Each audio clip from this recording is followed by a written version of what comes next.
Learn Python with Imran Codebox.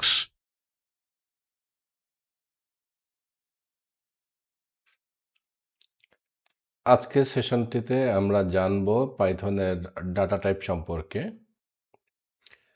তো কোনো একটা প্রোগ্রামিং ল্যাঙ্গুয়েজ নিয়ে কাজ করতে হলে অবশ্যই সেই প্রোগ্রামিং ল্যাঙ্গুয়েজ কি ডাটা টাইপ সাপোর্ট করে সেটা জানা খুবই জরুরি।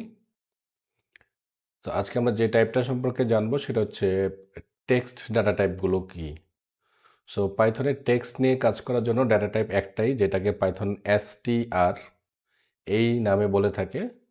তো str এর ফুল মিনিংটা হচ্ছে স্ট্রিং। স্ট্রিং মানে সেট অফ ক্যারেক্টার, মানে অনেকগুলো ক্যারেক্টার আমরা রাখতে পারবো এটার মধ্যে। ওকে, তো আমি একটা পাইথন ফাইল অলরেডি ওপেন করে রেখেছি। তো আমি যেটা করব, আমি একটু দেখানোর চেষ্টা করছি যে আমরা স্ট্রিং ডাটা টাইপটাকে কীভাবে ব্যবহার করব। আমি একটা ভেরিয়েবল লিখতেছি এখানে, নেম।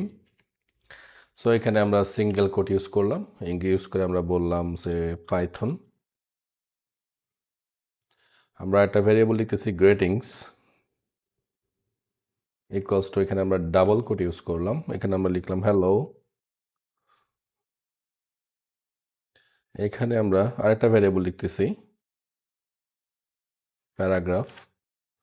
সো এইখানে আমরা যেটা করতে পারি সেটা হচ্ছে এখানে আমরা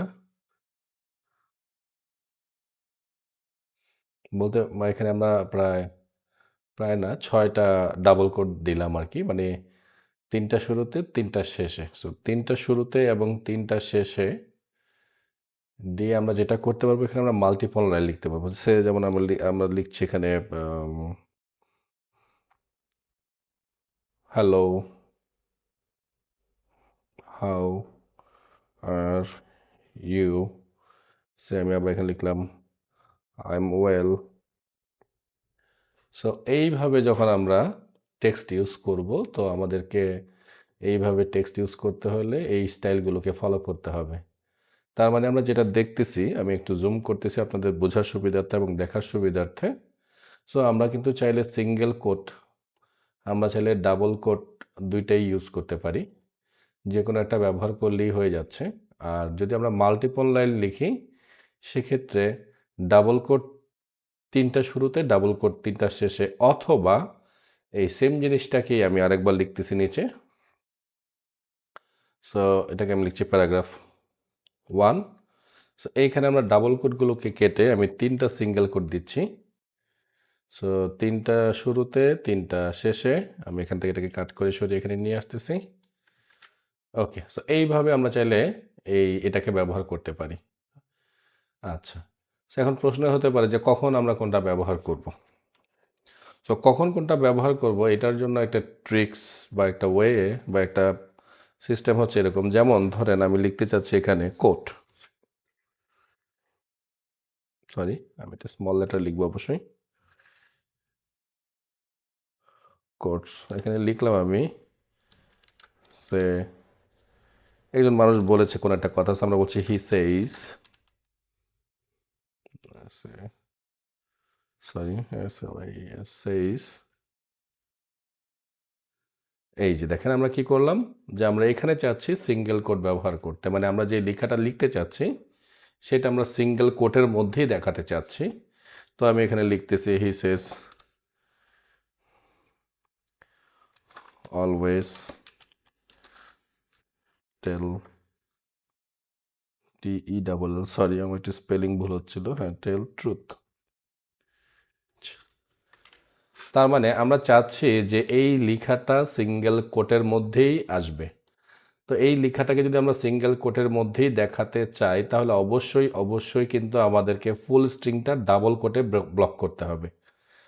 ঠিক একইভাবে আমরা যদি এই লাইনটাকে আমি একটা কপি করে নিচ্ছি, সো এটার আমি নাম দিচ্ছি কোটস 1। এইখানে আমি সিঙ্গেল কোট ইউজ করছি, আর এইখানে আমি ডাবল কোট ইউজ করছি, সরি এইখানে আমি ডাবল কোটস ইউজ করছি। তার মানে আমি চাচ্ছি যে আমার এই লেখাটা যেন ডাবল কোটসের মধ্যে দেখায়, যার কারণে আমি বাইরে সিঙ্গেল কোট ইউজ করলাম, ভিতরে আমি ডাবল কোট ইউজ করলাম। ওকে, আচ্ছা। তো আমি লাস্ট ভিডিওতে আপনাদেরকে বলেছিলাম যে পাইথনে আমরা যখন একটা ভ্যারিয়েবল ডিক্লেয়ার করি আমাদেরকে বলে দিতে হয় না যে এই ভ্যারিয়েবলটা কি টাইপের। ওকে, ডেটা আমরা যে ডেটাগুলোকে এখানে পাস করি সেই ডেটাগুলো দেখেই পাইথন ইন্টারপ্রেটার বুঝে নেয় যে এই যে ভ্যারিয়েবলটা এটা কি টাইপের। ওকে, আমরা একটু চেক করার জন্য যেটা করতেছি, দেখেন আমি এবার কয়েকটা প্রিন্ট স্টেটমেন্ট লিখবো। সো আমি একটা প্রিন্ট স্টেটমেন্ট লিখছি এখানে। লিখে প্রথমে আমি বলতেছি টাইপ একটা ফাংশন। সো এই টাইপের মধ্যে আমি লিখতেছি কোটস, যে কোনো একটা লিখলাম জাস্ট। সরি, এখানে একটা 9 চলে এসেছে, আমি অফ করে দিলাম এটাকে। এটা আমি রাখলাম এখানে। আর সেই সাথে সাথে আমি আরেকটা প্রিন্ট লাইন লিখতেছি, এটার মধ্যে আমি কোর্সকে ডিরেক্টলি প্রিন্ট করব। একটার মধ্যে আমি লিখলাম টাইপ কোর্স, মানে আমি জানতে চাচ্ছিলাম যে এই যে ভ্যারিয়েবলটা, এই ভ্যারিয়েবলটা কি টাইপের। আরেকটার মধ্যে আমি মানে জানতে চাচ্ছি বা বলেছি যে এই লাইনটাকে প্রিন্ট করো, মানে এখানে কি লেখা আছে সেটাকে প্রিন্ট করে দাও। ওকে, সো আমি দুইটা লাইনকে প্রিন্ট করতেছি এটার মধ্যে। সো দেখেন আমরা যখন প্রিন্ট করলাম এখানে আমাদের দেখাচ্ছে এখানে যে প্রথমে লেখাচ্ছে ক্লাস str। তো আমি আপনাদেরকে শুরুতেই বলেছিলাম যে পাইথনের যে ডাটা টাইপটা নিয়ে আজকে আমরা কথা বলছি সেই ডাটা টাইপটাকে পাইথন str বলে। সো str হচ্ছে স্ট্রিং এর সংক্ষিপ্ত রূপ। ওকে, তার মানে আমরা খুব সহজেই বুঝতে পারছি যে আমরা এখানে যা লিখেছি সেটা হচ্ছে একটা স্ট্রিং, এবং আমরা যে লেখাটাকে এখানে প্রিন্ট করতে চেয়েছিলাম এবং যেইভাবে প্রিন্ট করতে চেয়েছিলাম, আমরা চেয়েছিলাম যে ভিতরে যেন অবশ্যই সিঙ্গেল কোটে ব্লক থাকে এই লেখাটা। তো দেখেন ঠিক একই অবস্থায় সিঙ্গেল কোটে কিন্তু এই লেখাটা ব্লক হয়ে গিয়েছে। আমি আরও একটা প্রিন্ট এই কোর্সটাকে চেঞ্জ করে এখানে আমি দিচ্ছি যে প্যারাগ্রাফ দিলাম। সো এইখানে আমি টাইপটাকে আবার দেখতে চাচ্ছি যে এটা কী টাইপের। সো এখানে আমি প্যারাগ্রাফ দিয়ে দিলাম। আমি এটাকে বন্ধ করে দিয়ে আবার রান করলাম। সো দেখি আমরা কি দিল। সে আগের মতো আমরা এখানে দেখতে পাচ্ছি ক্লাস str, তার মানে এটা হচ্ছে স্ট্রিং। আমাদের এই ভ্যারিয়েবলটা আমরা মানে প্যারাগ্রাফ নামে যে ভ্যারিয়েবলটা আমরা ডিক্লেয়ার করেছি এটা স্ট্রিং টাইপের একটা ভ্যারিয়েবল, এবং এটার মধ্যে আমরা যে লেখাটা মাল্টিপল যে লাইনগুলো লিখেছি সেই লাইনগুলো কিন্তু আমাদের এখানে প্রিন্ট হলো। সো আমরা এই পদ্ধতিগুলো ব্যবহার করে আমাদের পাইথন প্রোগ্রামে আমরা স্ট্রিং যে ডাটা টাইপটা আছে বা str যে ডাটা টাইপটা আছে যার মাধ্যমে আমরা টেক্সট ব্যবহার করতে পারবো, সো এটাকে আমরা এই পদ্ধতিতে ব্যবহার করতে পারি।